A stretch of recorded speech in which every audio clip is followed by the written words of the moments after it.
Ready to go, Councillor Miller. Thank you very much, Nick. Well, good afternoon, everyone, and welcome to those councillors attending, those members of the public listening to this remote meeting of Lewes District Council's Policy and Performance Advisory Committee today. I'm Councillor Joe Miller, I'm the chair of that committee, and I'd like to ask my colleagues to introduce yourselves. When introducing, could I ask councillors to please confirm whether they need to declare an interest in any item on the agenda? I'd like to advise members that Councillor Roy Clay has been appointed as a replacement for Councillor Manley and will be a permanent member of the committee. So welcome to Councillor Clay, and your input has been very welcome so far, and I'm sure it will continue to be. So welcome to the committee. Roll call of councillors, starting with Councillor Borman, Deputy Chair. Thank you, Chair. Councillor Liz Borman, and I have no declarations to declare. Councillor Banks. Thank you, Chair. Councillor Robert Banks. I'd just like to declare a personal interest in agenda item 7B as an employee of the Local Government Association. Councillor Bixon. Councillor Bixon, and I have no items to declare. Next, we have Councillor Berman. Good afternoon, Chair. It's Councillor Roy Berman. I have no items of interest to declare in this agenda. Councillor Clay. Councillor Roy Clay. I have no interest on any items of this afternoon's agenda. Councillor Gauntlet. You're on mute, Councillor. There we are. Sorry. Councillor Stephen Gauntlet, no interest to declare on this agenda. Thank you, Chairman. Thank you. Councillor Lillington. Councillor Isabel Lillington, I have no interest to declare. Thank you. Councillor Robinson.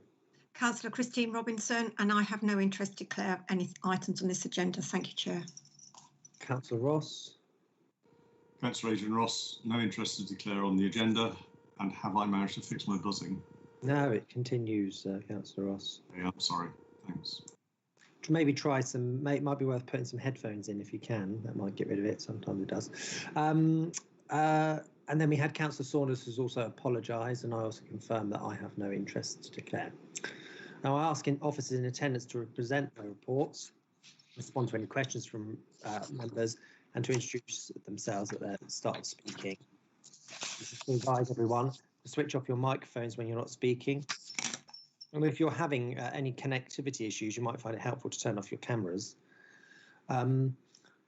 Please, can all councillors, officers and participants clearly state your name each time you speak, so it's clear to members of the public who exactly is speaking.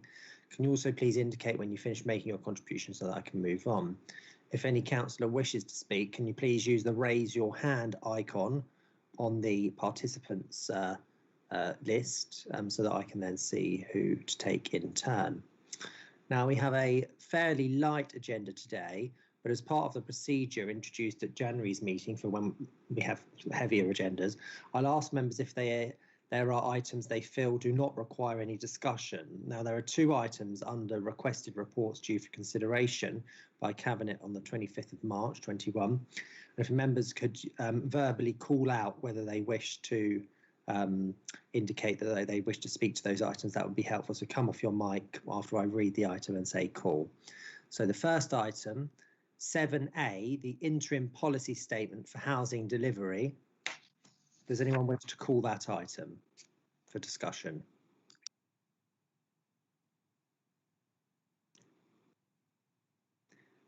No, I'm not hearing anyone call that item.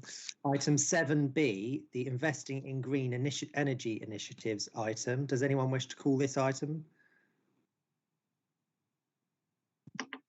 Call. Cool. Thank you very much.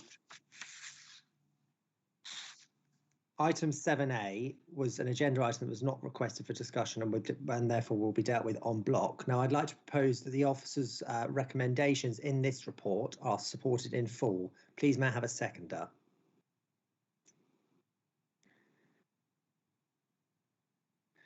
Councillor Berman. And does the committee agree? Agreed. Thank you very much. Now move on to item 1, the minutes of the previous meeting at pages 5 to 12. This was on the 25th of January. I will assume they're agreed unless anyone wishes to comment on them now. No comments. Thank you very much. Apologies for absence, Councillor Saunders. Declarations of interest, item 3 have already been dealt with. Item 4, there are no urgent questions. And item 5, there have not been any written questions from councillors received. We therefore move on to item 6, which is update and reports from Policy and Performance Advisory Committee programme. And item 6A of this is the council's approach to development and sustainability for public sector sites in Newhaven. And we have a verbal update from Leighton Rowe, the development project manager, on this item. Leighton. Thank you, Chair. Hopefully you can all hear me fine. Yes, this item, as I understand it, and obviously if other people have other understandings, then please correct me. This was a discussion that was kind of on the, I don't know if it was formally on the agenda at any point, but it was in discussion about a year ago, and obviously because of COVID and lockdown, it kind of it got pushed forward. I think it was back in February 2020. There was a cabinet report which looked at purchasing the police station, the former police station site in Newhaven, and also the fire station site in Newhaven as well. And I think particularly because the what we now call Palmerston House project, which is obviously quite had a lot of focus on sustainability, there was some questions, I suppose, afterwards. I don't know whether, I think it was probably pre-PPAC really starting, but at scrutiny about how the council was going to approach future projects, and particularly with the police and fire station, with sustainability in mind and also cost. So at that point, we didn't have a lot of extra information, so we weren't able to present it.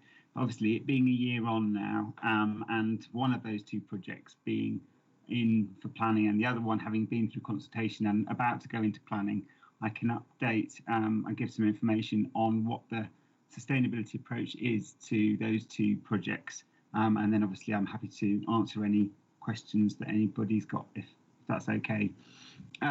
So I'll start with the police station. I mean, with all our development projects now, we are generally saying that we're taking a fabric first approach to sustainability. So rather than thinking about what technology we might include in a building, particularly residential buildings, we'll focus on making sure that there's a sustainable wrap around the building. We're basically increasing the insulation to kind of very, very high standards, which gives us something called it gives you low U values, which gives you high sustainability of the building. So with the police station, that's definitely our first approach. We're considering all forms of construction. We haven't decided yet whether it's going to be a traditional build, whether it's going to be more of a kind of modern method, or whether it be somewhere in between, kind of a timber frame clad with brick. But we know the look of the building already because it was in the planning permission submission. So it will be a brick external around most of the building, but we're possibly looking for this to have a traditional builder at least be the main contractor, probably one of the more established builders to take this forward. But within that, we're also looking at different forms of heating. So we'll have solar panels on the roof. We are the primary option at the moment for heating is going to be air source heat pumps, which we have had in some of our council properties before. As a pilot a few years ago, we invested quite a bit in some air source heat pumps. This is actually a much kind of more modern air source heat pump, which we think works much better, made by Mitsubishi. But we're still considering what might be a different form of heating. As I said, we're currently in planning. We're about to go to planning committee. I think it's either the last, right at the end of March or in April. And then once we've got planning permission, we will go out to tender for a contract. Probably until we have the contractor in place, we won't make a firm decision about what the heating system is going to be, but it will likely be something that will be not being used gas boilers. It will be a renewable heating system of some kind. And as I said, air source heat pumps might be the the primary option. We've done an assessment on what we think kind of the additional uplift in cost is for all these sustainability features, and at the moment we're guessing about 1% additional. So this project might be 4.5 to £5 million. So we think it's probably going to be up to about £50,000 additional cost up front for the sustainability features. Hopefully that will decrease the cost of actually residents living in them over the longer term because of lower heating bills. And obviously there's a carbon targets as well that as a council we're aiming to get to. There's also, from a kind of wider sustainability point of view, you may well be aware that there's not really much parking on the scheme because we're doing it as a car light scheme. So we are investing in a car club in that part of New Haven as well. So that's very much part of the sustainability approach, to kind of try and move people away from their cars using public transport. That's the police station. I'll move on to the fire station, and then if you've got questions afterwards. So it's a similar approach to the fire station. The fire station is houses. It's a little bit more straightforward. It's they all have their own parking spaces at the fire station. But again, it's a fabric first approach to sustainability. So there'd be a very kind of warm building even before you put any heating in. Again, it's going to be a kind of brick look exterior. And I said, we haven't decided yet whether that's going to be a traditional build or whether it will be a more kind of modern methods of construction type approach, but it will have a brick kind of finish on the external. And again, we'll decide on exactly what heating is going to be once we've got a contractor in place. Between the two projects, we're probably more likely to go for a modern method of construction, such as modular on the fire station, and then we're probably more likely to go for something slightly more traditional on the police station. But it does depend on obviously what the costs are when we get the tenders back. And we're also considering air source heat pumps on the fire station, but we do have a few more options in place, but probably there's not the capacity to do ground source heat pumps on either project. That's the summary. I'm very happy to take questions or clarifications on any of that.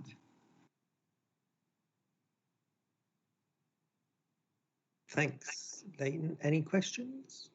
But before that, just in Lee and Lee Palmer and Kate Richardson, I think you're here for the next item, which is interim policy statement for housing delivery. That item was taken as agreed, and therefore there is no need for a presentation on that, and there aren't any questions on it. So your attendance is, you're fine to continue attending, but that item wasn't called. So I don't want you to sit on here thinking you're going to have to present in a minute and answer questions, and then we skip that item because it's already been agreed, as it wasn't called. Councillor, I'll be presenting green initiatives. Okay, yes, no, I was talking about, sorry, I meant the interim policy statement for housing delivery, if I said that. Okay, all right. Thank you very much for attending anyway, Leighton and Kate, but it was such a good report that there weren't any questions on it. So sorry, back to this item then. Sorry, Leighton. Any questions for Leighton, anyone?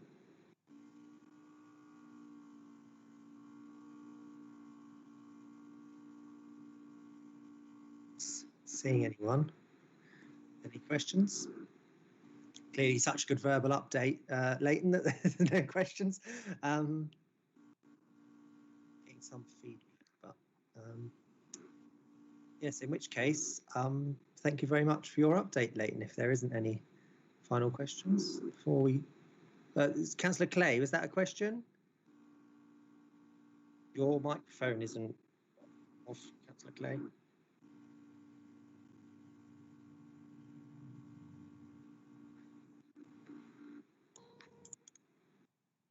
No. Councillor Ross?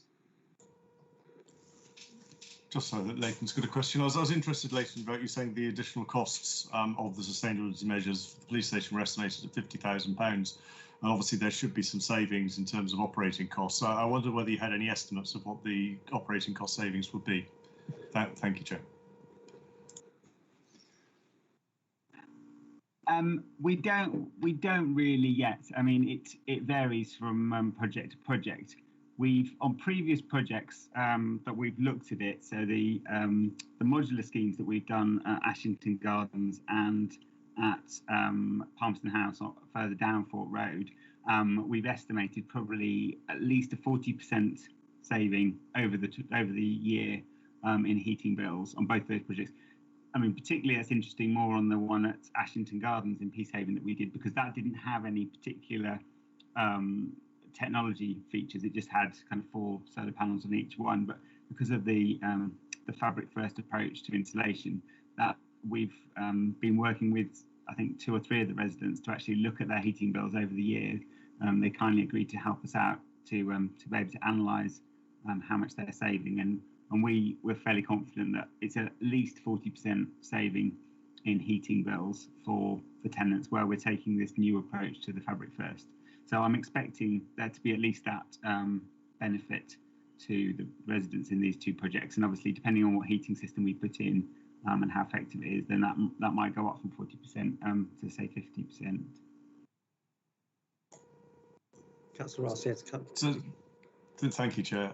Yes, so supplementary, Leighton, that would suggest that, I mean, I don't know exactly what the heating costs are going to be, but you'd expect them to be in the order of 10,000 or more per annum. So a 40% saving, it's going to pay back in a very short time. So that would seem to suggest that financially it would be kind of foolish not to implement these measures. Would that be correct? Yes, absolutely. It particularly, as I said, where you're just doing the fabric first and maybe some solar panels, then it absolutely makes sense to do that. It's a no-brainer. I mean, also the part L of the building regulations is focused on sustainability, and we're expecting it to be published later in the year, some new guidance, and then come probably the summer of 2022, that to be enforced on all building sites, not just affordable council ones as well. So we're kind of moving our standard further forward, so it's in line with what will be enforceable in 18 months' time. So we're kind of ahead of the curve, really, on that as well. Excellent, thank you, and thank you, Chair. And have the headphones fixed my noise? They haven't, Councillor Ross, which is very strange. But we're managing without, so hopefully it's just on today's system. Apologies, thank you. That's all right, Councillor Robinson. Yes, thank you, Chair. Councillor Christine Robinson. Leighton, could you just please refresh my memory on the number of units on each site, please? Sorry. Yes, absolutely. So the police station is 21 units. It's a mixture of 1 and 2 bedroom, and there's two 3 bedrooms as well. But the majority of the 19 of them are split between 1 and 2 bedroom flats, and then there's 2 3 bedroom houses as well. Okay, and the fire station, or is that the whole site? No, so the fire station separately is 7 3 bedroom houses. And they're all council houses, yeah? Yeah, they're all council rented houses, yeah. Fantastic. Brilliant. Thank you very much. Councillor Gauntlet. Thank you, Chair. Councillor Stephen Gauntlet. Forgive me if this is a detail that's perhaps not been thought through yet, but will electric car charging points be considered as part of the thought process? Thank you. Thank you. Yes, I mean, there's only a small number of car parking spaces on the police station site for disabled people, but there will be electric car charging points on those. I believe they are on the fire station, but I might ask my colleague Sarah Roberts, if she's still on the call, whether she knows the detail on the car charging points at the fire station. Certainly. Hi, yes, Sarah Roberts. We will be certainly looking to put into place the infrastructure to have car charging points, but as yet the detail hasn't been flushed out. But on the police station, we are looking at a car club, and whether or not that will include a charging point as yet, that's not a detail that we've managed to finish out either yet. Yeah. Just as a bit more background to that issue, and I'm sure actually Kate Richardson probably give even further information on our kind of future strategy. But in terms of charging points on the Palmerston House, which was completed in November. We put in not only the infrastructure to put in the charging points, but we also put in all the actual charging points that were literally ready to go. Now, obviously, I would say at the moment, most of the council tenants that we're putting in there don't have fully electric cars that need those charging points. And obviously, we don't know how fast technology will move on, and whether, by the time electric cars are mainstream for everybody, whether then we will have to replace the charging actual pods that are sit above the ground. We're not sure. So generally speaking, what we're doing is we're putting in the infrastructure on all of our new developments, so it's ready there and waiting for when we think we actually need to put everything above ground. Thank you. Kate Richardson, did you want to come in? Kate Richardson speaking here. I just wanted to confirm that what Leighton is saying is that's going to be council policy moving forward, in that we're not necessarily putting in the physical charge points, but they'll be available sort of on request, as it were, at a later date. Thank you very much. Are there any further questions at all? No? The recommendations are set out at page 13 of our agenda. Sorry, apologies, that's the other paper.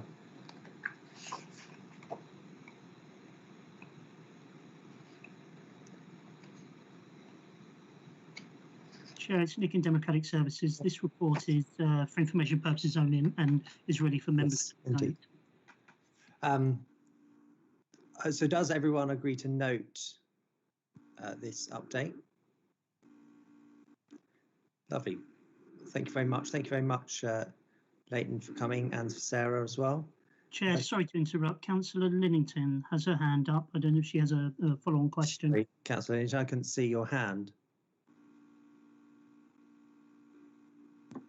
Thanks, Councillor Isabel Linnington. It was really just a follow-up to Leighton. It was just a point of information. I thought in our, I'm not quite sure what the right wording is, but some years ago, actually, we had a notice of motion to council, which said that something, I can't remember the exact wording, but it was that all future housing should have electric charge points.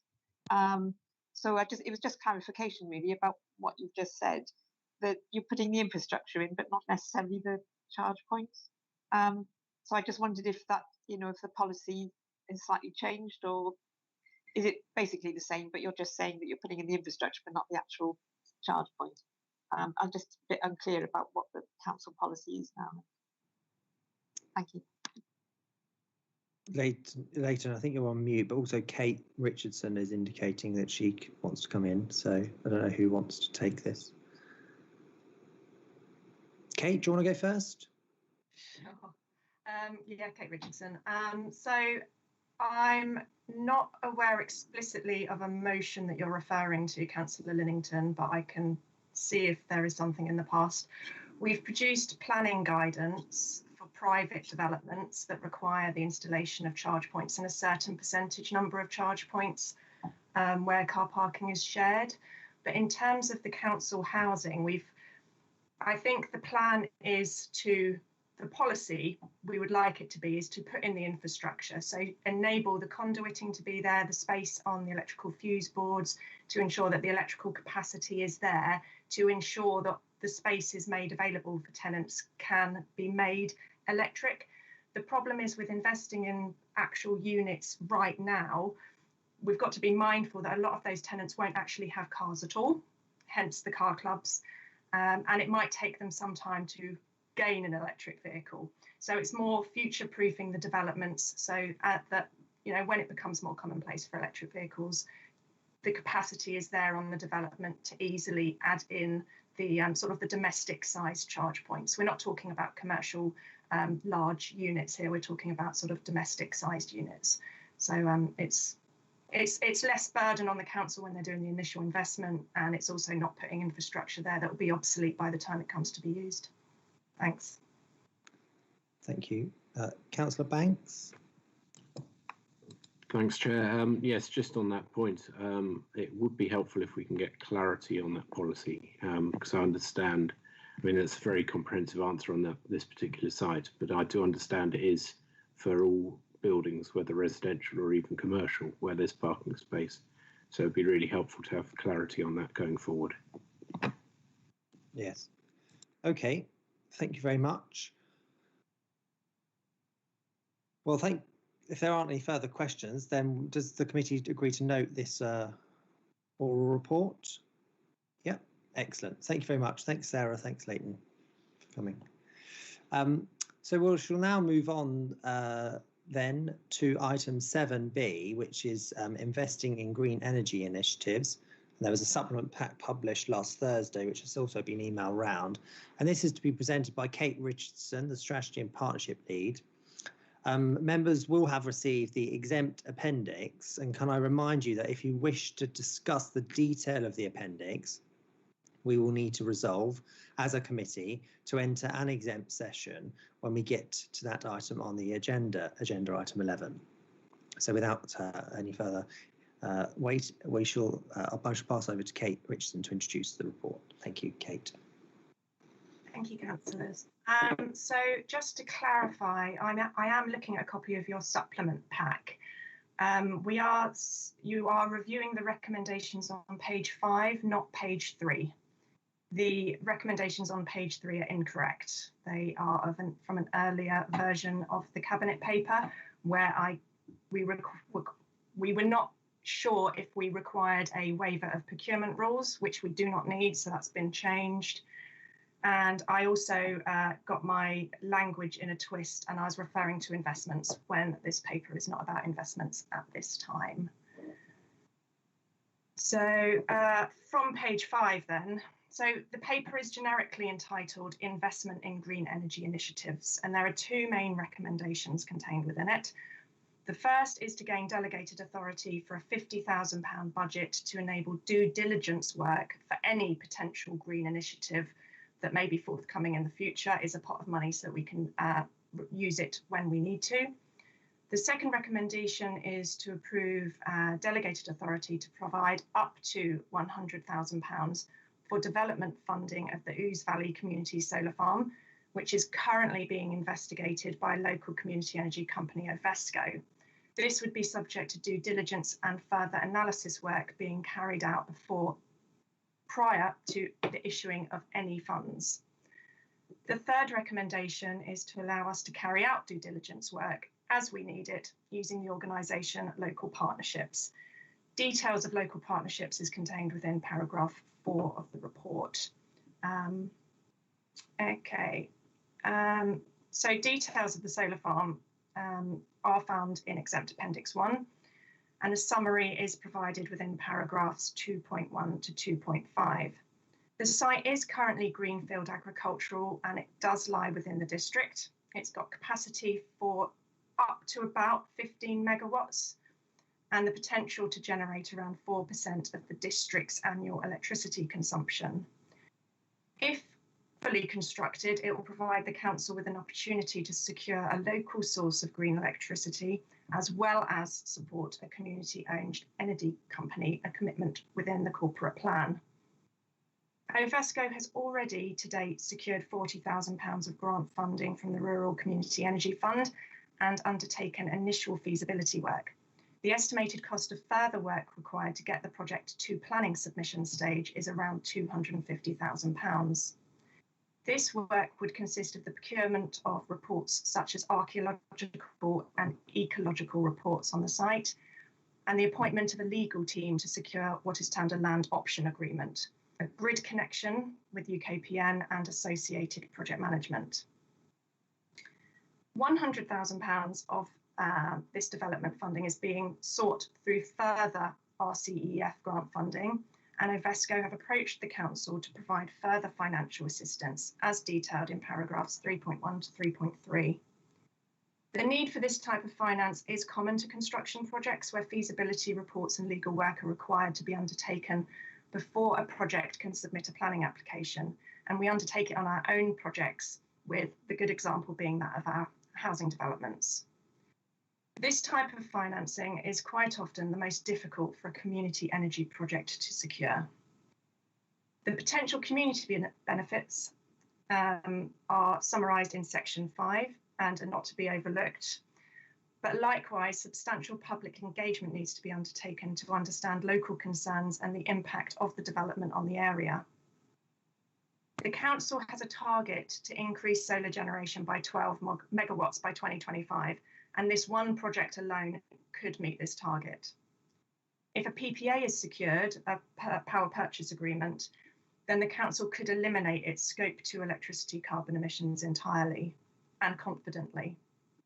As detailed in section 8, risk management officers are requesting delegated authority to provide the development funding if it's deemed appropriate by the due diligence work that we're carrying out over the next few weeks.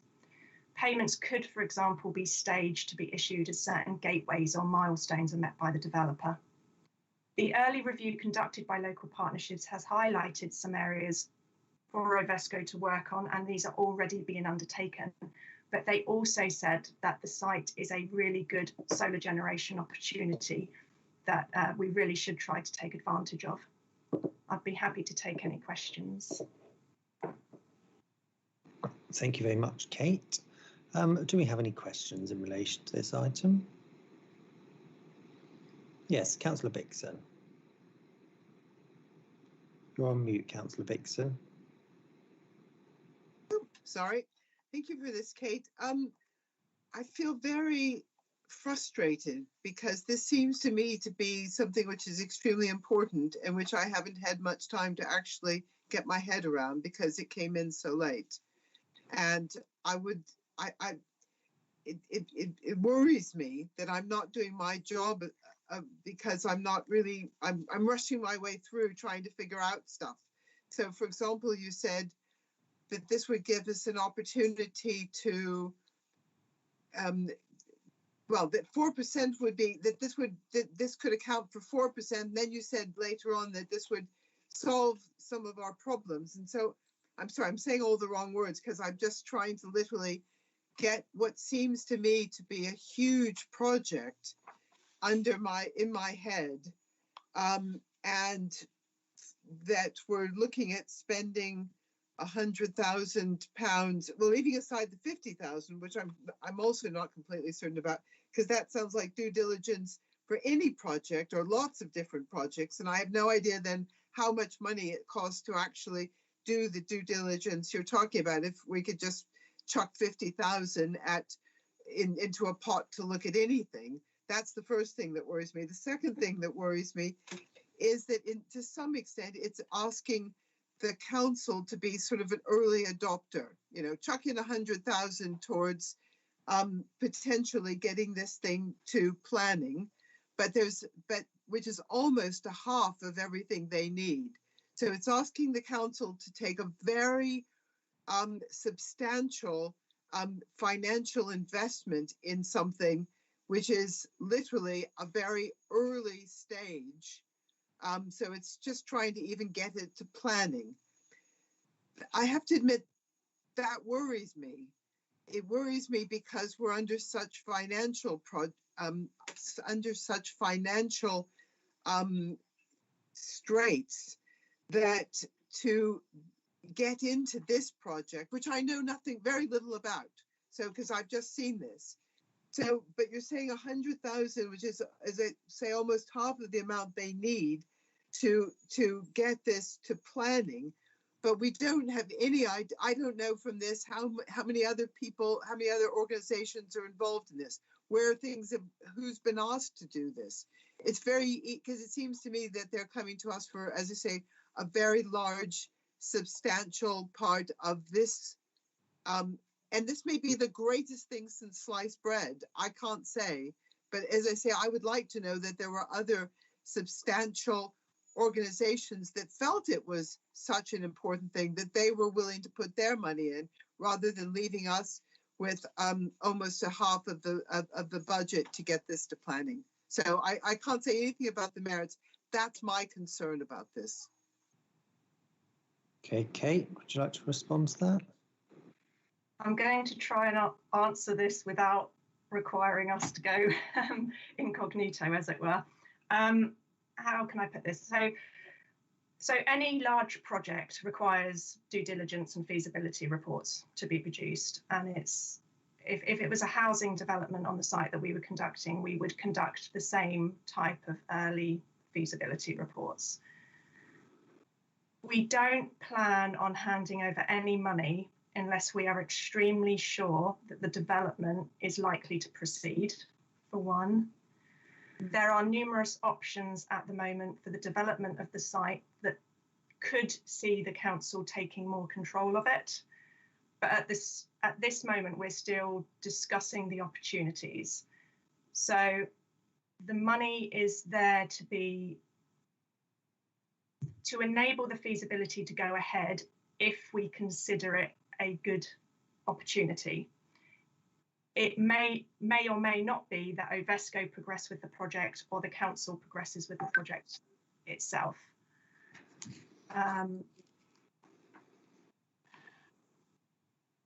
Okay, thank you. So in that case, what I would be willing to do is to provide some money for the due diligence in your point one, towards seeing what this project is.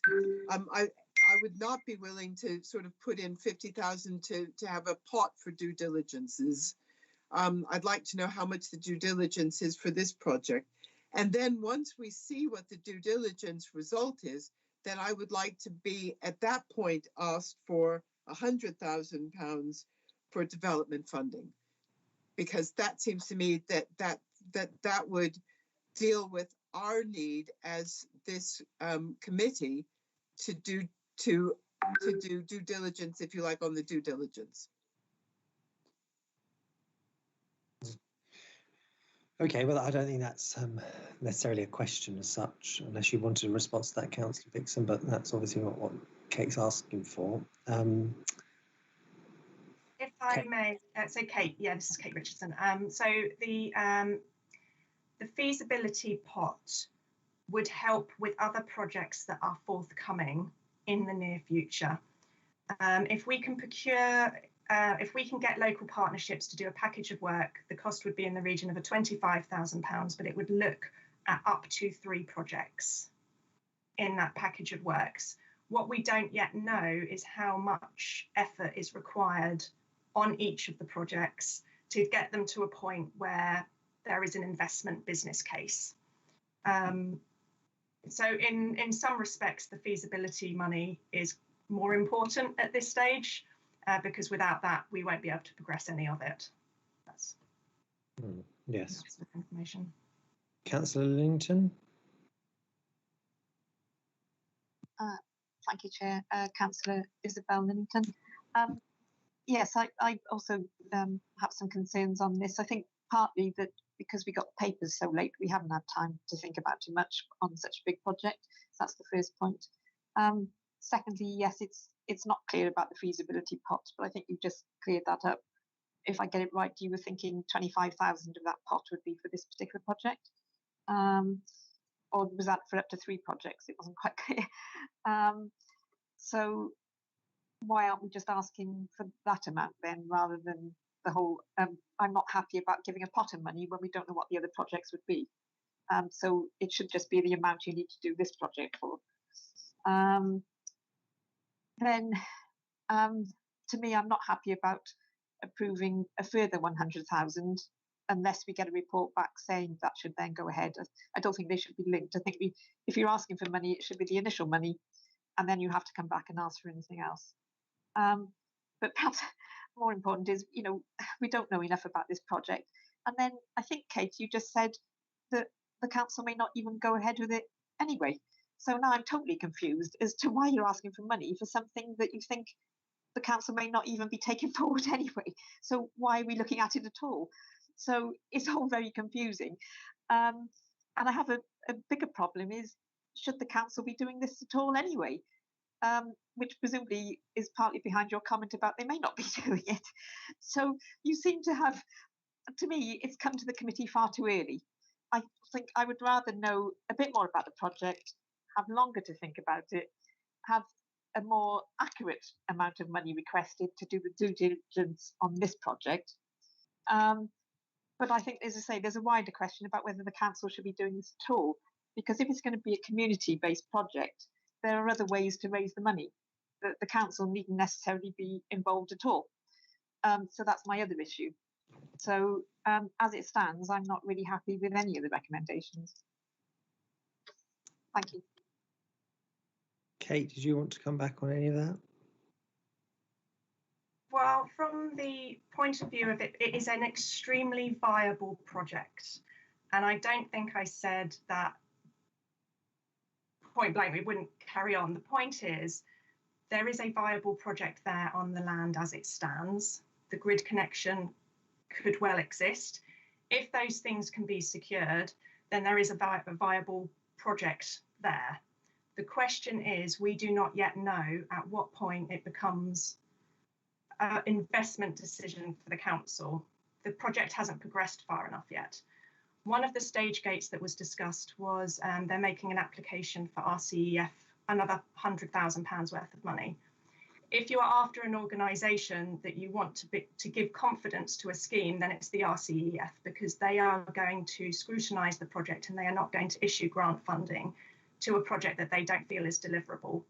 So that would be a major stage gate, and they're expecting a decision to be made on that in June. Obviously, certain pieces of work have to be carried out in a logical manner, and we're at the stage where we're trying to work out what those pieces of work are, the costings that Ivesco will have to pay to get those pieces of work done, and the best places for them to find that funding. It may be that we come in at a later date and do the investment decision, but without the feasibility, our overview and feasibility of the project as a whole, we can't make that decision as to when we are to come in. So we've got a short piece of work planned to the end of March to enable us to decide whether who's going to be taking the project forward and in what form, and in what form we should offer, if we offer any more money. But we've got to have a decision and a pot of money set aside. There is actually already a pot of money set aside in capital monies for projects of this type. But what we didn't have was the money for feasibility studies, and we never quite know how much we're going to need for the feasibility work. Hence, the budget is a little grey, because it may be that we've been quoted around £25,000 to see us all the way up to a full business case for this project. But if it doesn't take quite as long as they think, then they can also use that for another 2 projects that we could potentially look at, but they're just not at the stages where it's the time for us to really provide any details, because they really are just patches of land that we could possibly do something with. Does that kind of help answer the question? Possibly not. It probably hasn't allayed all your concerns, obviously, but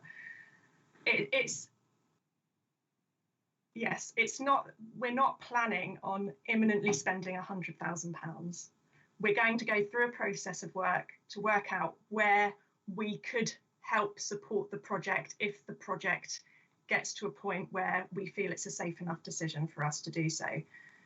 If the project does progress, and it does progress according to plan, and we should be able to get that £100,000 back, because the project will be refinanced. So it's one of these it's a funny pot of money, because it's not, we would be helping to develop the farm without any guarantees that it would definitely be seen through to completion. The point is, by having the council involvement, it's much more likely to get through and completed, because it will have the management and the due diligence from the council. So as a project, it kind of secures the project to a degree. But I do take on board your concerns. So can I just ask one here, Kate? So would you, I mean, we're delegating authority at the point that due diligence is done.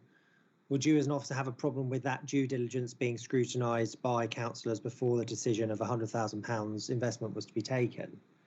Or do you think, because ultimately we're a scrutiny kind of PPAC committee, some would argue on this committee that we aren't aware of what that due diligence says. We appreciate officers can decide upon that and take that decision. That's what you're asking for.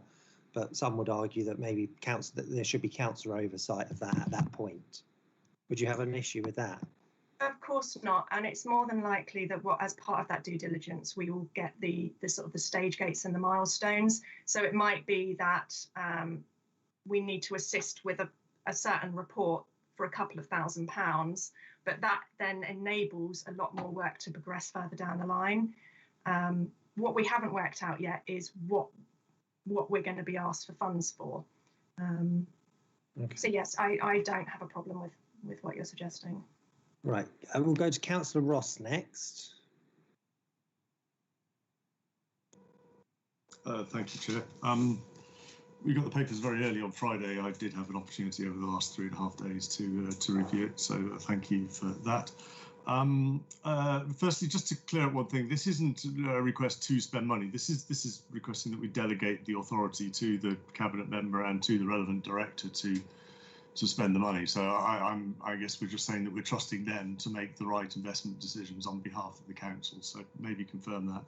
I think some of my other questions may be for the sort of the exempt item, or whatever we call it, the more confidential item. But in terms of this, I personally do think that this is absolutely the sort of thing that a council or our council should be doing. We've made some pretty significant commitments towards sustainability.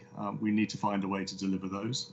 It is, as you say, funding that's hard for renewable energy developers to find, and therefore I would have thought the council was an ideal place to be looking to provide that, particularly since it would firstly generate local jobs, a local supply chain, which is something that we definitely want, and it would also give us progress against very tangible progress against our sustainability objectives, and potentially sort of offer us a way into a really good investment opportunity. I mean, the returns here could be far higher than we could get elsewhere. So I absolutely support this. I do have some questions around exactly what we might get for this. So please, somebody let me know when I should be asking those questions. But obviously, you've said this is difficult funding for a developer to get. I think it's right that the council should provide it, but are we being offered anything in return for that? So, for example, would we have first refusal on the power purchase agreement or something like that? The fact that we've been an early investor or early financial contributor to the scheme. So I don't know whether that's something we can discuss here or whether that needs to be done in the confidential item. Thank you.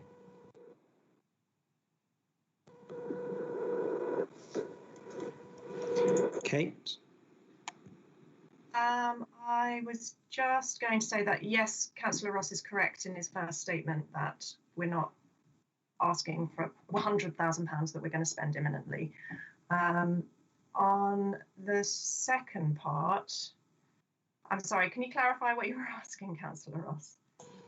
So we are likely, if this is approved, then we are likely to make a contribution, whether £100,000 or what, to the next stage of development, which, as you say, is a hard money for a developer to come by. So I guess I'm asking, what's the quid pro quo for that? So if we do make that investment, will we have some preferential terms to be the off-taker of the power, or that sort of, or to be to be able to invest in this project if we make the early investment? Thank you. Does that make sense, Kate? Yeah, those items are up for discussion next week with the developer. So that's going to be part of the discussion that we go through. I can't answer that question yet. Okay, thank you. So just to say, I think we should be looking for something there because this is difficult funding for them to come by. So I'm hoping that there could be some preferential terms that we would get if we were an early investor. Thanks. Okay. Councillor Berman next. Thank you, Chair. I've got to say, much of what I wanted to say was actually already covered by Councillor Lillington. However, I did have a couple of queries still outstanding. If we are to spend this money on a feasibility study, we're not spending it today, but we're providing it that it can be spent at some stage. That's a sort of high risk expenditure. There's no certainty of that having any return whatsoever. That having done the feasibility, the whole thing may be canned. So I'm wondering whether that is a good risk for us or not. I see the benefits of the scheme, and I do like the idea of green energy being provided. I like the idea of it being provided locally. But I just wonder whether we should be the gamblers that jump in and prime the pump before anything else. That's one question I have. You talk about viability of the project looking good at the moment.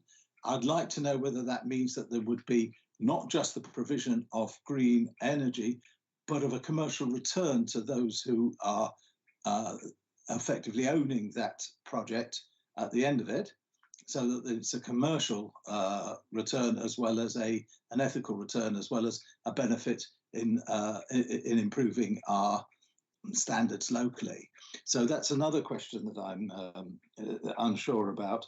And last bit was in the documents that we've had, which again, although some of you had it earlier, I only got mine this morning in the post. There's mention of a community investment fund, so that this project would be made available to a community investment vehicle of some sort.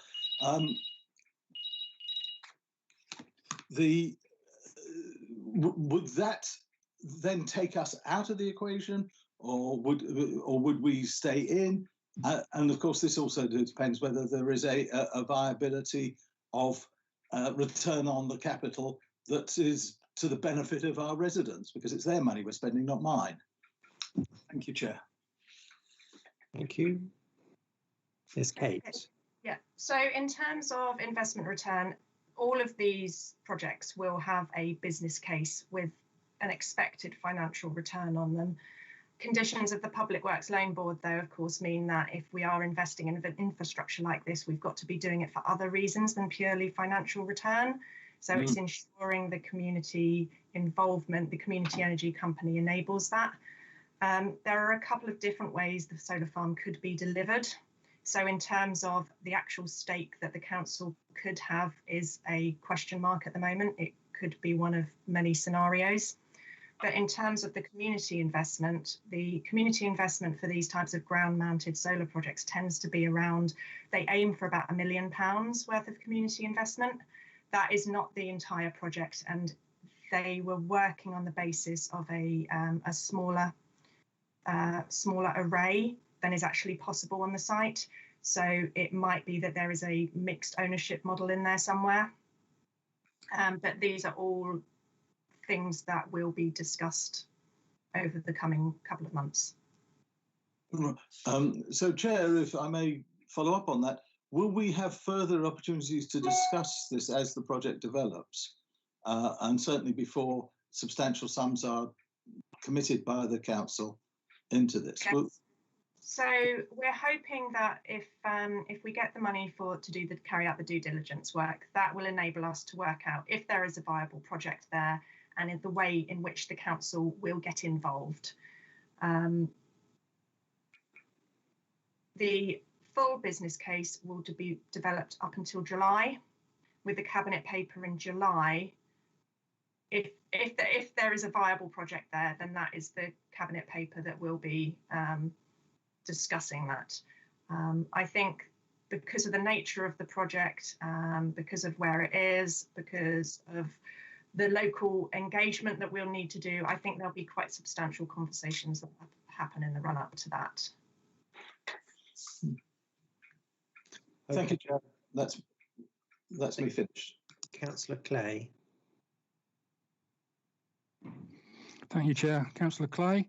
Unlike some, I've had this paper a couple of days ago and have had a chance to read through it thoroughly. And I must say, I'm really impressed. I think it's no-brainer. I think at this stage, it makes sense to go ahead with this from the financial point of view and from a benefit to our local society and our residents. So I totally endorse it. Thank you, Kate. It's a nice piece of work. Thank you, Councillor Clay. Councillor Gauntlet.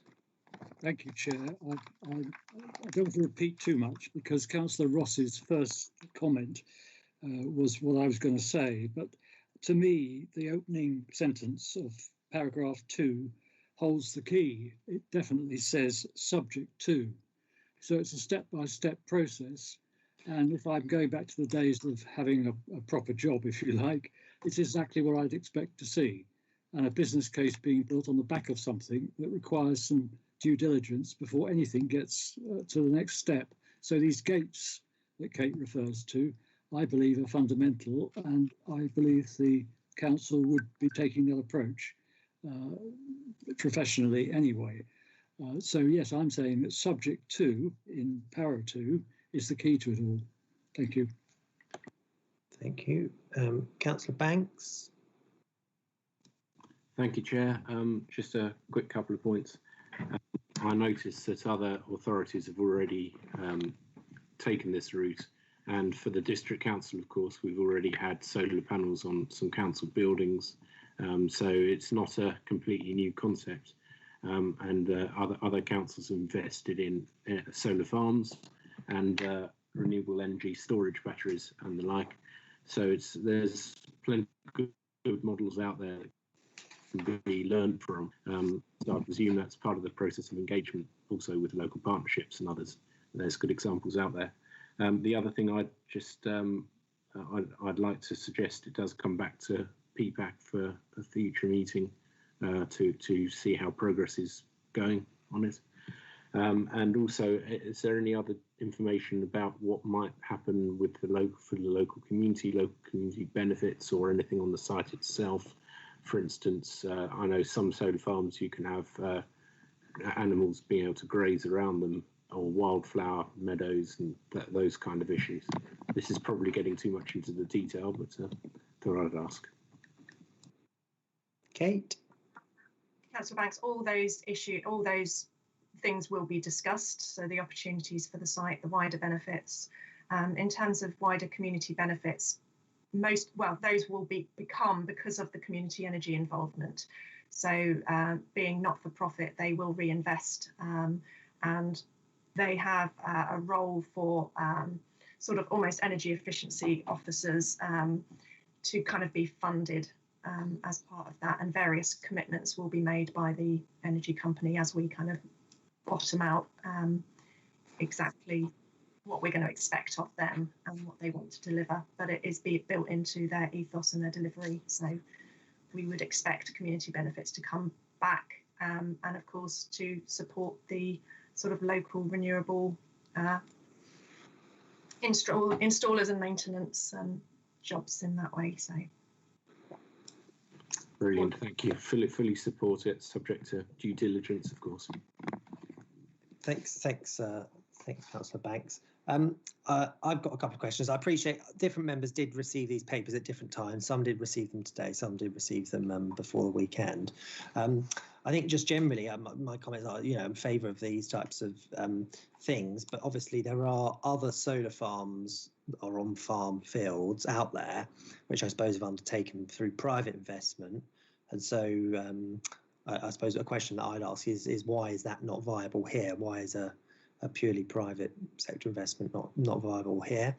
Secondly, in relation to this, goes back to the earlier point about electric car vehicle charging points as well being installed, is there's, I think, increasingly a push towards hydrogen fuel, and I know Brighton Hove City Council have invested in a hydrogen feasibility study because they're thinking that actually electric vehicle charging points and use of batteries isn't probably the way to go. And there is, I think now, there's more and more hydrogen and electric vehicles, or purely hydrogen vehicles, developing. And so would one of the potential other feasibility studies potentially be hydrogen? And is now the time to invest in solar, or are we late to the party? Is everything going to be hydrogen going forward? I don't know. I was just picking up on Councillor Ross's point. I can't at this point, and you've alluded to potential benefits, Kate, but I can't see what's in it for the council as such, or council residents, apart from potentially having the ability to buy the energy, which I suppose we could get a green energy tariff that we knew was 100% green energy from another supplier anyway. It's not, I suppose, fixed down now in commercial terms what potentially is in it for the council, apart from the potential that we meet our sustainability goals as a result from this. And I think that really does. I think before we go, I mean, I haven't got an issue in exploring the idea and the feasibility initially. I think my concern is in relation to sort of what Councillor Banks has said, is that it's really a three-stage process in my mind rather than a two-stage one, because I think what we've got here is we've got the feasibility, the due diligence being done, and then we're agreeing to, subject to officers thinking that's okay, for them to then go off and do a further plan, and then to come back at that later date to say, this is what we think is a good idea for Cabinet in July, do you all agree? And that will come to PPAC before. I think really it needs to be a three-stage process in that, do the due diligence, report back on the due diligence, then say, right now, so we spent up to 50,000, might be 25,000, might be 15,000. Then say, come back at that point, say, this is what we've discovered in the due diligence. This is what it's looking like. Do you now agree to spend the 100,000? Then after that point, then you come back after the 100,000 and say, you know, this is what we're recommending or not recommending. Just, I don't want to. What I suppose what I'd hate to happen is that you run away, you sort of do it, and then go along the train of idea of thinking one thing, and then all of a sudden in July we think, oh, well, actually, did you not consider that? And we then have to go back a step or something. So I think I suppose, I wonder whether that's possible, really, and that might change the recommendation. Is the 50,000, the other question I had, is the £50,000 a year, is that a one-off budget, or is it recurring revenue budget based into each financial year? Yes, I think it would just be helpful to have that stage process, because it's obviously, you know, committing to 50,000, of which only half might be used today, is, you know, it's not particularly large, but it's a large amount of money, but it's not massive in the schemes of the council. 150,000 is the same amount for council tax going up each year. For example, so I think, you know, if we're committing to that without any oversight in between that point, between the large, you know, becoming a minor spend and a major spend, in my view, we should have some oversight at that point. Especially, you know, I think we probably need to get feedback about planning and whatnot as well, and its proximity or whatever. So those are my views. But please answer any comments that you think, Kate, that you might want. I did note down your questions. I tried to note them down in order. In terms of private, I'm slightly concerned. I'm heading into confidential territory. But obviously, any site of land could potentially have a private solar farm put on it. There are certain reasons why this one has come to the attention of a community energy developer. Right. There is no reason why a degree of it could not be developed privately or in community ownership. Obviously, community wealth building is a key element of the administration's kind of focus. They've got a stated aim to support community energy companies, so it would be preferable to support a not-for-profit development. In terms of EV and hydrogen, there are many things that this solar farm could be used for, which will all be considered as part of the wider business case. It might be that it's a really good site for battery storage to enable grid balancing. It might be that there's enough land on site to do a hydrogen production facility. I have absolutely no idea if any of that's feasible at the moment. In terms of the route people are going down to decarbonise, solar is always going to be part of the mix, especially in terms of electricity. Hydrogen is not necessarily going to hit our homes anytime soon. It's much more likely to power our larger vehicles. We're going to still need that electricity supply to charge up the electric vehicles that we're trying to put on the road. So assisting that is is helpful nationally as well as locally. In terms of the council getting positive benefits out of it, a long-term PPA provides confidence for the council in terms of its energy spend. Electricity generation, we've got nuclear power plants coming online, more and more solar. The grid carbon factor is coming down, but it's becoming more costly in the process. So over time, energy prices, as we all know, are going to continue to rise. So if we can lock in an agreeable rate with a PPA, we could have that supply for 25, 30 years. So it would put cost control back, I suppose, into it, rather than having to reassess where we're getting our power from every 4 or 5 years. In terms of, what was your last comment? No, your last comment was about the £50,000. I only wrote down £50,000. I can't remember the last point, sorry. It was about the feasibility. Yes, I think it's on my. Was it ongoing revenue, or is it just a one-off? Yes. 50,000. So I believe it's a one-off pot to provide before, so we can go down a path of evaluating certain projects. The money is there until, hopefully each project will be a viable project, but we won't spend it unless we think it is. It just helps before we have to reassess the financial situation and potentially ask for more money. Okay, thank you very much. Councillor Clay. Yes, Chair. I think Kate's more or less answered my point of information, really. It's just to say that you actually need electricity to manufacture hydrogen, so we're going to need this capacity anyway. Even if hydrogen vehicles are the future, it's some way off. So you still need electricity generation. So, that's my point. Thank you, Councillor Clay, for that clarification. Councillor Ross. Yes, thank you.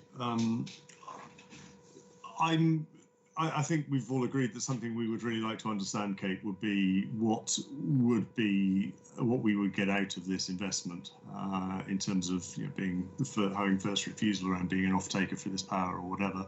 The other thing I think might be worth looking at is that obviously solar tends to generate during working hours. I would guess that the majority of the council's energy consumption is at around about the same time. So actually, depending on what type of PPA we negotiate, this could be a really significant saving for us, because lots of solar power is quite plentiful at the time that we're likely to need it. So it might just, if you haven't done that already, it might just be worth trying to make an assessment of how much we might be able to save by sourcing our power from this solar farm. Thank you. Are you talking in financial terms, or? Yes. Yeah, that will depend on the terms of the PPA, which will be negotiated further down the line. Absolutely understood. Thank you. Okay. Thank you, everyone. I believe, Nick, do we now need to go to, in order? There's been some suggestions around potentially. I think Councillor, could you mute yourself, Councillor? I'm still getting that feedback. Thank you. There's been some suggestions around the issue of delegating authority under recommendation 2, subject to item 1, without any council oversight at that point. Before any kind of alternative proposals can be put, Nick, do we need to go to item 11 in order to consider the exempt part, or can that discussion be had now in relation to those recommendations? Chair, Nick, in Democratic Services, the recommendations are in the main report. I would suggest that if you wanted to be absolutely sure that you're not discussing exempt information, that we deal very briefly with the 2 other items, which are standing items anyway, which are the forward plan and the work programme, and then if you choose, we can move into exempt. And that way, obviously, you're free to discuss anything that's in the appendix. Okay, thank you very much. Well, does anyone feel they will need to go to the exempt area, at this point before we consider whether any recommendations need to be changed?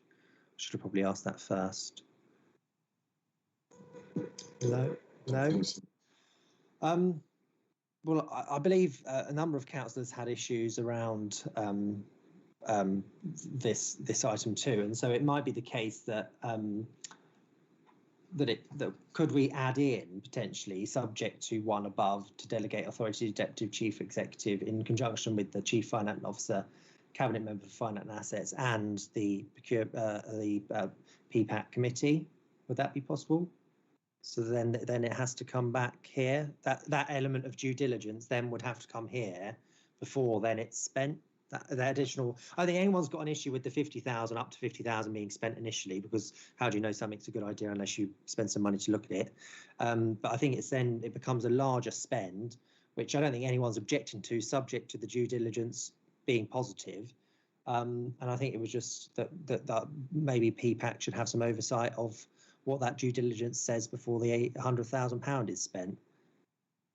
So if we could add in Chief Finance Officer, Cabinet Member for Finance and Assets, and PPAC committee, then that would come before us. And obviously Cabinet have the right to refuse that recommendation that we make to them anyway, if they just want it to be them. Councillor Linton, you've got your hand up.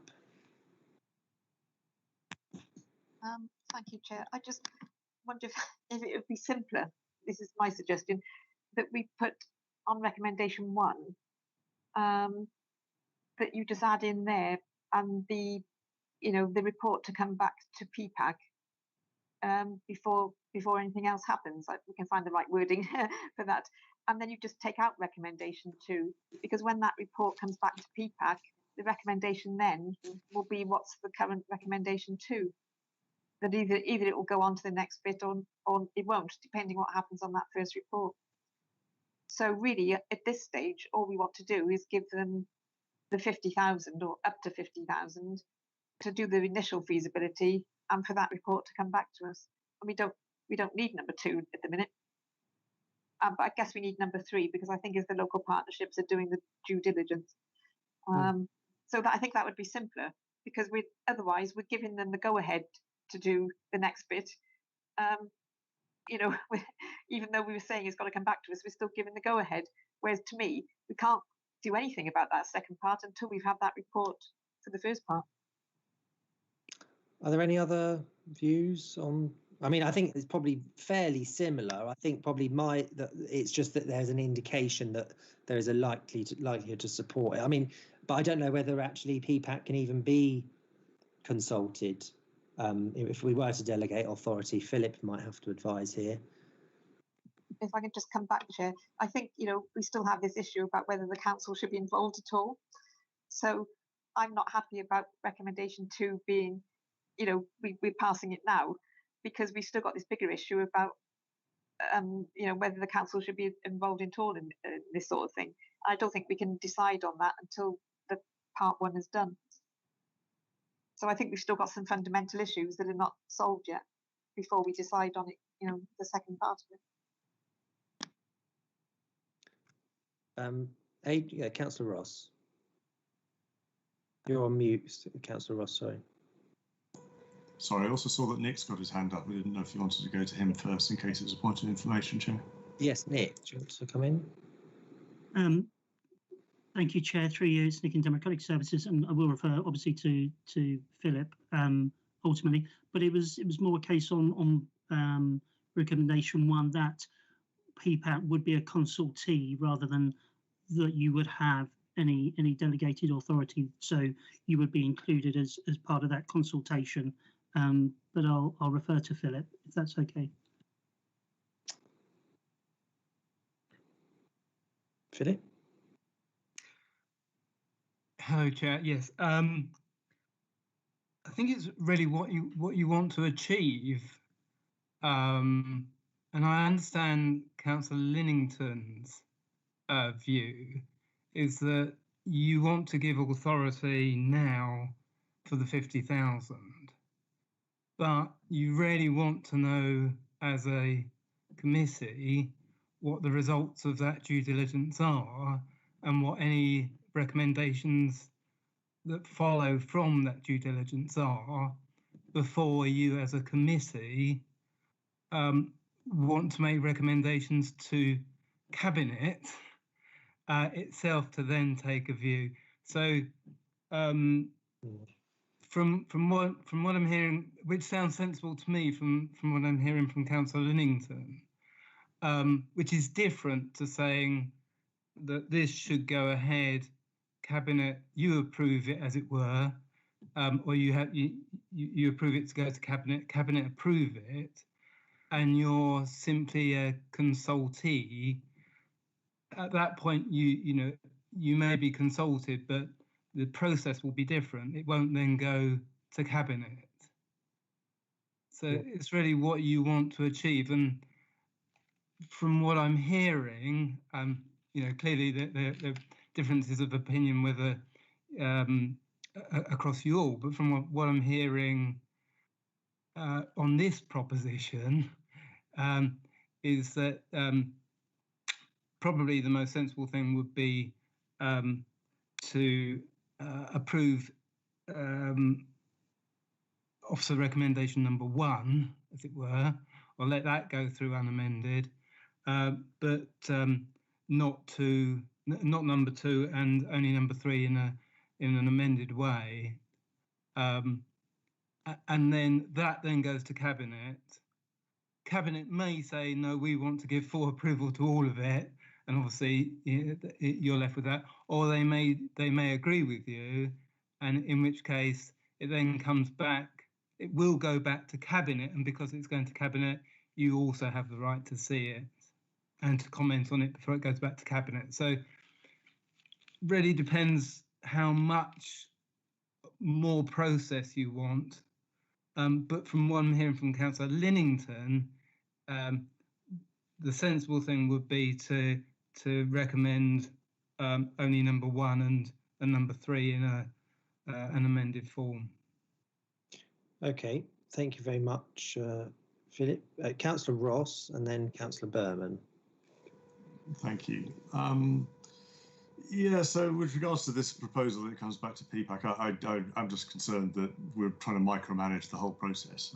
It seems like every stage we wanted to come back to PPAC. I just question the necessity for that. I think we're obviously, all we're doing is we're giving officers and cabinet members so on authority to go ahead with this project, and try to come back at every single stage and second guess lots of doesn't seem right to me.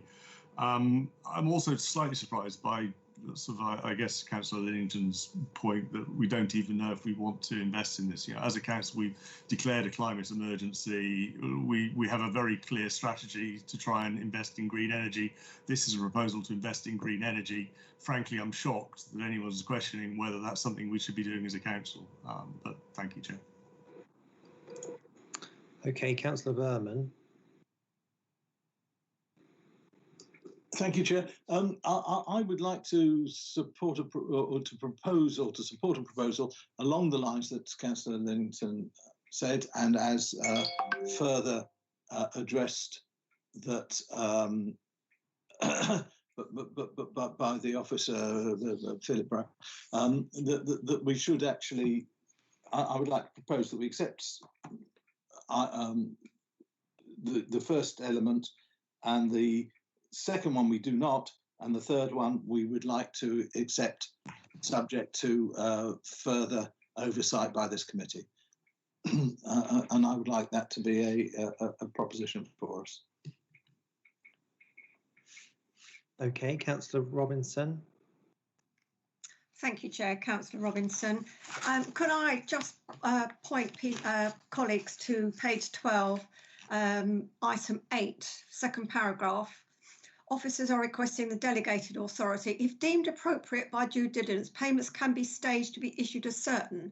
So in my mind, that means that if it's not going to go any further, they won't pay any more money out. So that's the way I've read that. So, it has to get to a certain stage before any money is paid. I think we have to come to a point where we trust our officers. Thank you, Chair. Thank you. Councillor Kate Richardson. Yes, Kate Richardson, Strategy Lead for Sustainability. So just in response regarding the 100,000, there are certain stage gates, we can call them, that need to be completed before a certain date. If certain things don't happen, then it's quite likely that the project won't go ahead. That is one of the reasons we have asked for up to this pot of money to facilitate the project to move forward. It's just something to be mindful if we do delay the decision to make any kind of investment decision. We don't yet know whether we will be doing the development ourselves or whether it will be Ovesco. So we do not yet know if we will be making the money for our own, doing the feasibility for our own project, or whether we are assisting them to develop it. These are all things that we need to work out, but I do definitely agree that certain bits of the due diligence could be run past BPAC. Yes, I think that would be helpful. Right. Well, I mean, I suppose part of it is also what, in my view, is also what Cabinet are likely to accept. And I think Cabinet are likely to accept PPAC as a consultee. I don't think they're likely to accept having to come back to, come back to us because I don't think it's particularly likely because of the timetables set out. So, if we want to get something, in my view, if Councillor Lynch, if we want to get something, some PPAC oversight over the decision stage between due diligence and spending £100,000, it's better to have PPAC as a consultee rather than as a gatekeeper, because I don't think Cabinet are likely to accept us as a gatekeeper because of the timeline implications. And so my view would be my personal view would be to have us keep the recommendations as they are, but add us in as a consultee as well. So at least we have some oversight rather than none as a PPAC committee. But Councillor Berman and then Councillor Lillington. Yeah, actually, listening to your judgment there and the argument, I'll withdraw my proposal and let's see if the committee can support your suggestion. And Councillor Lillington, don't mean to. Sorry. Okay, it's more for clarity now. You say that we can't really it can't come back to us because of the timetable, but the next PPAC meeting will be before the next cabinet meeting. The cabinet meeting's in July, I think. We've got a meeting in June. So whether it comes back to us or whether we're a consultee, we'll be discussing it at the June meeting. So you're now arguing over what status we have. Or if it's going to come back to us, why can't it come back to us? Why do we just have to be a consultee? Because it'll have to come back to the committee to discuss it. So what's the difference? My understanding is that it goes back to July in its full form with formal recommendations, but that would be after the due diligence and after the £100,000 has been spent. We would therefore have to be consulted prior to our June meeting, whether it be by a special meeting or email or whatever it be, when that decision's taken after spending the 50,000 and before spending the 100,000. In some way, PPAC would be consulted at that point. Ah, okay. I wasn't aware the 100,000 was going to be spent before July. I didn't understand that from the earlier discussions. My understanding. I thought the initial feasibility would be done. I didn't think they would get that far ahead by July. That was my understanding. Maybe Kate could just clear that up then. Yeah, Kate, would you mind clarifying that? The due diligence work is separate to the solar farm development work. So there's a bit of confusion in terms. So we need to do our due diligence and feasibility of the project. That's being done by local partnerships. There's certain pieces of work that have to be undertaken in order to build the planning application. So certain things, including appointment of the legal team to secure the land option and the grid connection, all needs to occur prior to planning permission. But it will be wrapped up in the due diligence work that we undertake as to its viability and its feasibility. It might be that we need to, if it's deemed appropriate, fund certain reports to be prepared in order to take that viability assessment further.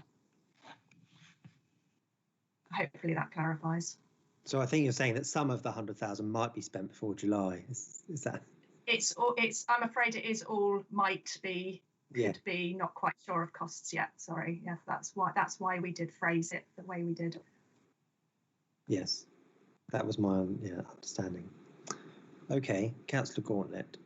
Councillor Stephen Gauntlet, just to say, I think what Councillor Miller has said is actually very sensible.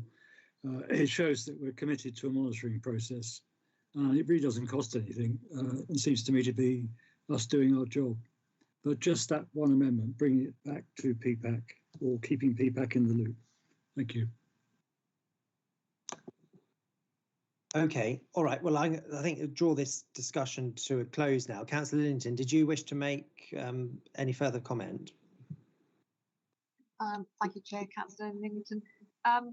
Well, I can see from the other comments that I'm not going to win this argument. I still think my idea was the correct one, because I'm even more concerned now that besides the 50,000, some of the 100,000 is going to be spent before we even see any reports or find out more details. So, you know, it seems like the things are moving all the time, and different amounts of money are going to be spent. We're going to have no idea. I don't see how you can go into the development to take it up to planning if you haven't done the original due diligence.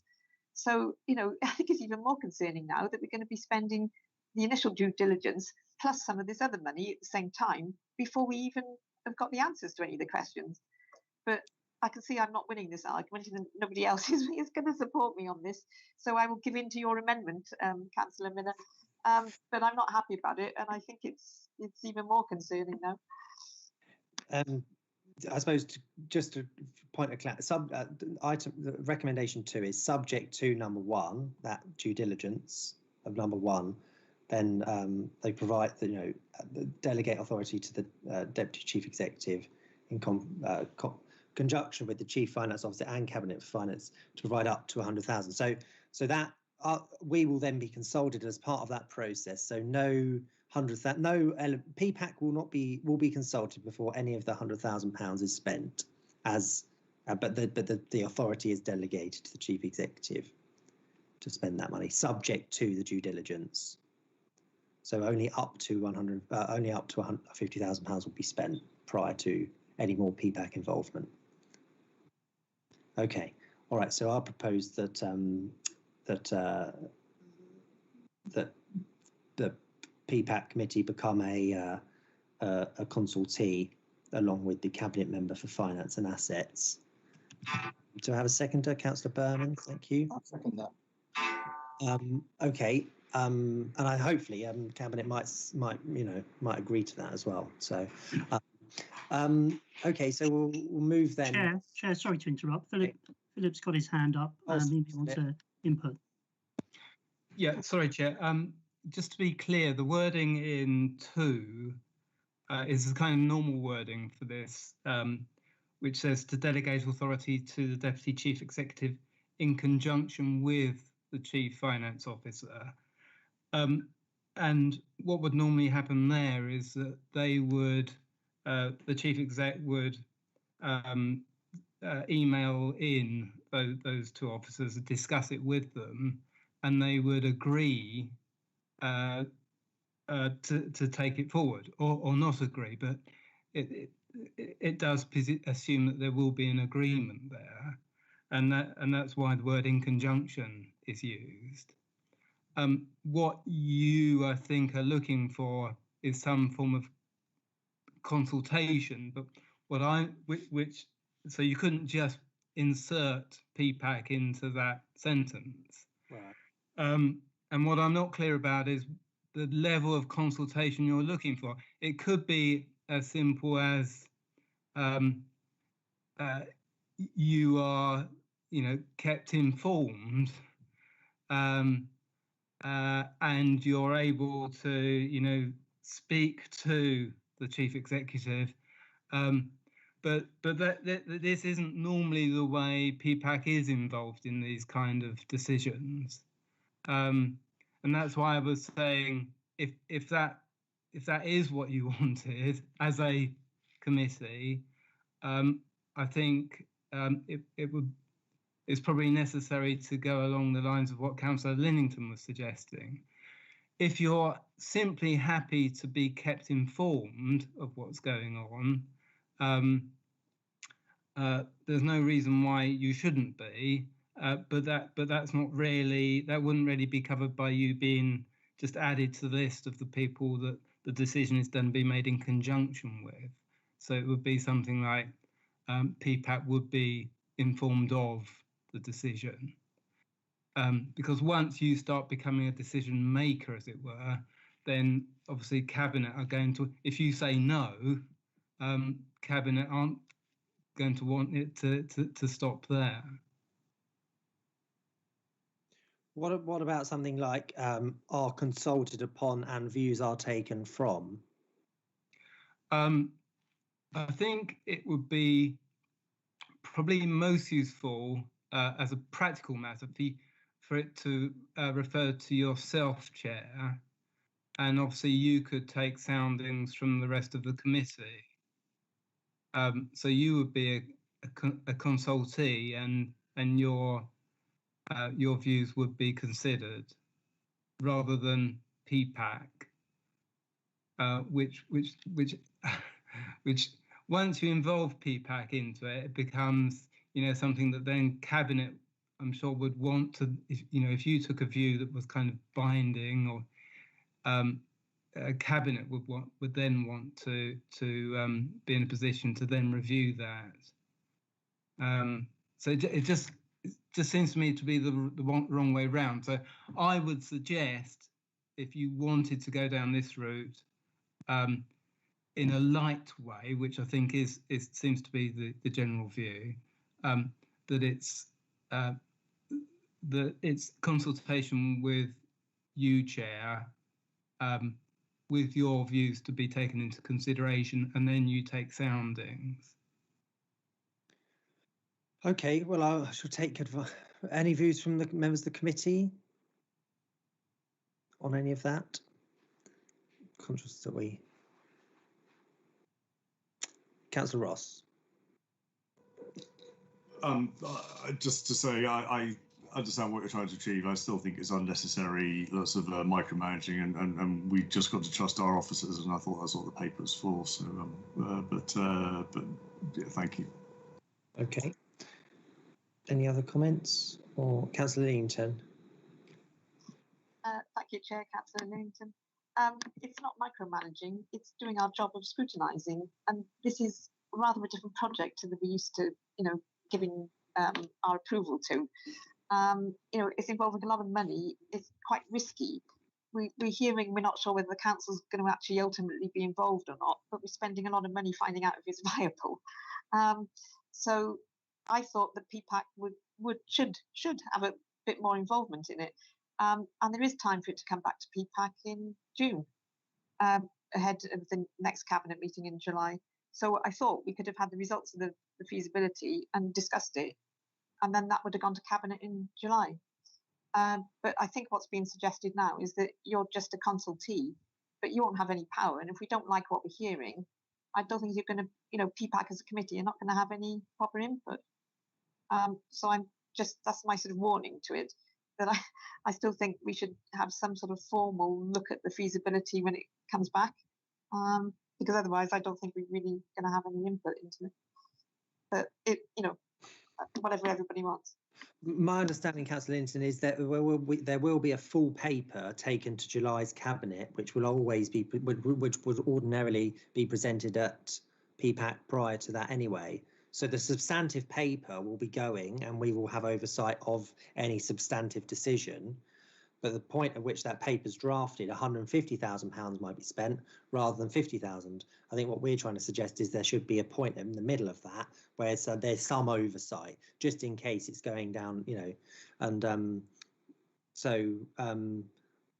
and there's been suggestions about how we do that. Do we hold another? We'd have to hold another meeting for a paper to come in April when that 50,000's been done, and then they want to progress and spend some of the 100,000, but that would be by deleting number 2, and which Cabinet are then likely to not accept for that very reason.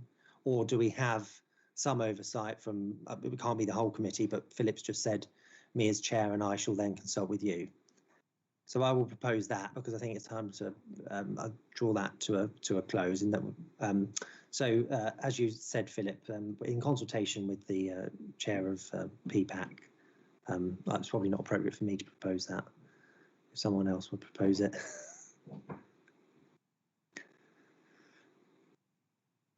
Yes, Councillor Bixson proposed, Councillor Berman second. Right. Okay. Thank you, everyone. Is everyone clear about the recommendation to insert and the chair of PPAC after assets before the comma in number 2? Okay.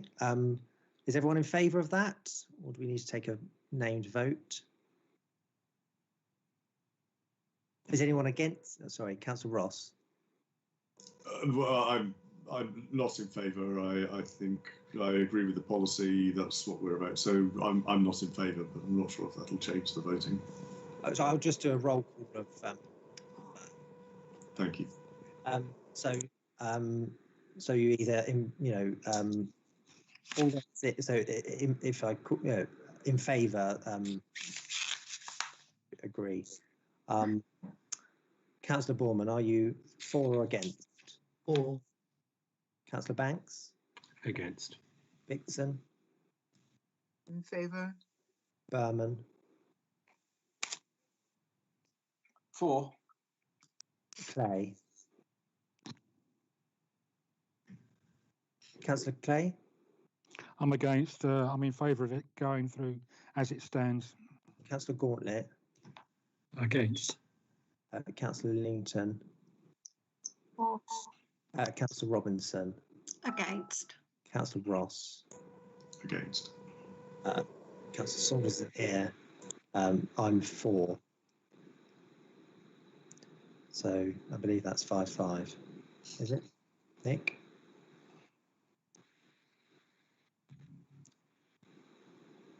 It is, Chair. Let me just double check. 1, 2.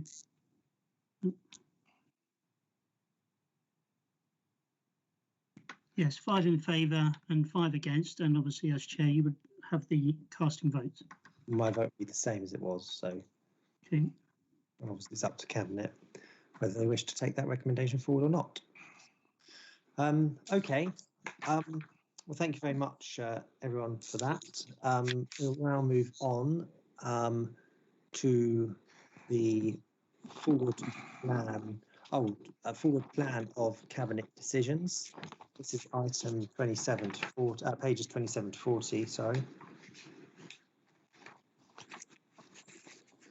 And we're asked to note the forward plan. Any of the items for inclusion at the next meeting. Helpful to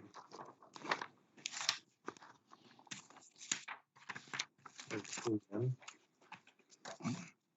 So we are, if you turn to page 3 of the document, we are considering investing green initiatives, page 2 and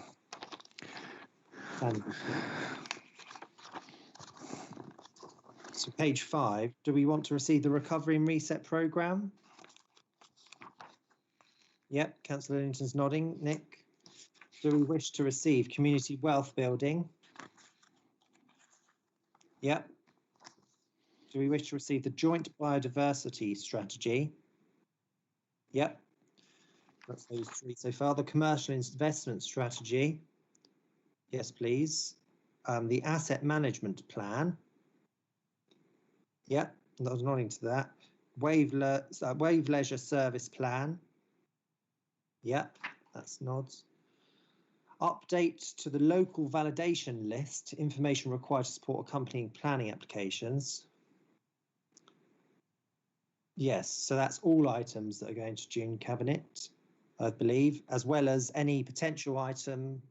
That's the June Cabinet, apologies. The July Cabinet was the one that, so we'll have to watch out at our next meeting if there's an item going to July Cabinet in relation to the solar farm. Okay, thank you very much for that, everyone. Now to item 9, the Policy Performance Advisory Committee Work Programme, pages 41 to 43. We're asked to note the work programme and a new 21-22 work programme will be produced for the next meeting. And if there are any items members wish to be included, please raise them now or email Nick Peters in Democratic Services. You can see that we've obviously covered quite a lot this year so far, but we are now lacking things on our work programme. So I don't know if anyone has any suggestions that they wish to be considered for scrutiny type functions or potential policy areas that the council needs to develop that you're finding in ward casework or anything like that. If so, please state now. Or yes, Councillor Berman. Chair, is it something that can come to our committee to discuss the revision of the local plan, the review and revision of the local plan? I believe so. Because I would like to see us working with that. Yep. Lee, did you want to come in on that? Through you, Chairman, the local plan through its iterations is reported through the cost party group that is the local plan steering group. So all political colours are having direct input into the emerging local plan. The relevant stages will be reported to the decision-making authority of Cabinet. We're not there yet. As Councillor Burnham will be aware, we're at the very early stage of the next iteration of the local plan.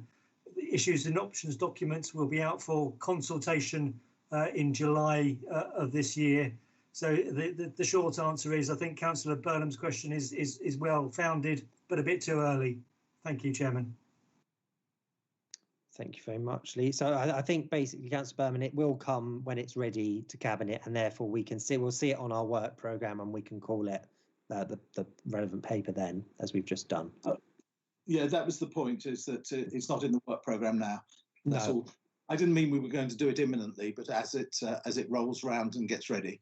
Yes. Thank you very much, Chair, and thank you, Lee. Yeah, Councillor Leamington. Yeah, thank you, Chair, Councillor Leamington. I think Lee's explained it. I was just going to say that the local plan steering group has been working on this, and we did at the last meeting suggest that all councillors should be sent some information on this, because it affects all of us.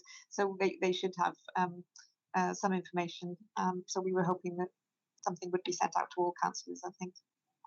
But I think in effect things have overtaken us, and I think most people have now seen the timetable for the local plan. I think it has been sent out to everybody now. So you should have the up-to-date position, I think. Thank you very much. Is there anything else for the work programme anyone wishes to be included? If not, then we can move on, and you can always email Nick with any thoughts later down the line. Excellent. Okay, we should now move on to item 11, which is the investing in green energy initiatives. I don't think we need to go into the exempt item, Nick, particularly, because I asked if anyone did in relation to the previous item. So can we just proceed from here on, Nick, without having to go? Chair, Nick in Democratic Services, yes, we can proceed. You've obviously made and voted on an amendment on the recommendations in the main report. So if you choose not to discuss the appendix, I think you've covered pretty much everything. Then we can move on to the final item on the agenda. Okay, thank you very much. So we now move to item 12, the date of the next meeting, which is to know that the next meeting of the PPAC committee will be held on Thursday, the 3rd of June.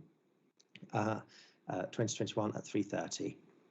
That's the conclusion of today's meeting. Thank you everyone for your attendance, and I hope you have a nice evening. Thank you, Chair. Thank you, Chair.